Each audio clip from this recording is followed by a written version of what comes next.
भागवत गीता अध्याय 5 कर्म संन्यास योग। भागवत गीता के 5वें चैप्टर में हम जानेंगे कि अपने गोल्स को कैसे प्राप्त किया जाता है और किस तरह से हमारा शरीर हमको आलस में बांधने की कोशिश करता है।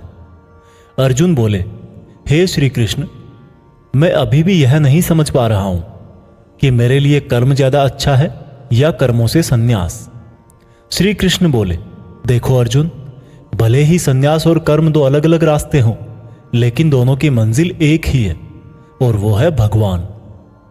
जो व्यक्ति अपने मन को भटकने नहीं देता, जो कर्म करके भी यह समझता है कि कर्म उसने नहीं बल्कि परमात्मा ने किया है, और जो सभी जीव जंतुओं को उसी परमात्मा का हिस्सा मानता है, वह मनुष्य मरने के बाद परमात्मा में ही मिल जाता है। महान पुरुष अपना हर काम खुद के विचारों को साफ करने और दूसरों का कल्याण करने के लिए ही करते हैं। परमात्मा कभी भी मनुष्यों को बुरा काम करने के लिए नहीं उकसाता, बल्कि लोग खुद ही अपने क्रोध और मोह में आकर बुरे कर्मों के साथ साथ उनके फलों का भी निर्माण करते हैं।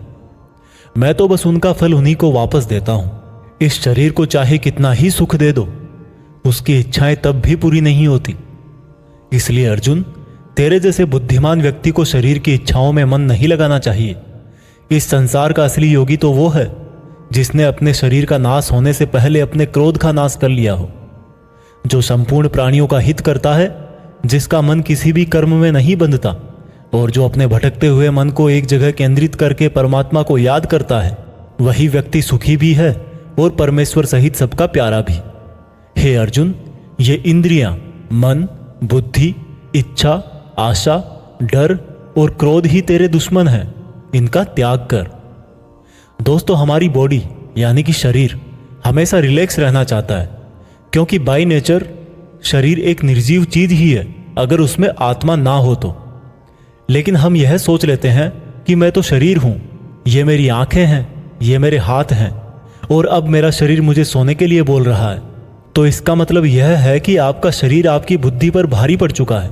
इसलिए आपको यह समझना होगा कि आप आत्मा हो और इस शरीर को आप अपनी बुद्धि से जिस तरह चलाना चाहोगे वह वैसा ही चलेगा। दोस्तों, जो रास्ते भागवत गीता में बताए जा रहे हैं वह मनुष्य को परमात्मा से मिला देते हैं, और अगर आप इन सब बातों को अपनी लाइफ में उतारोगे तो आप अपने सपनों को तो आसानी से हासिल कर ही लोगे। जैसे कि कहा गया है कि भगवान की प्राप्ति के लिए मन को वश में करना बहुत जरूरी है, ठीक उसी प्रकार से आपको अपनी लाइफ में भी मंजिल हासिल करने के लिए मन को वश में करना बहुत जरूरी है।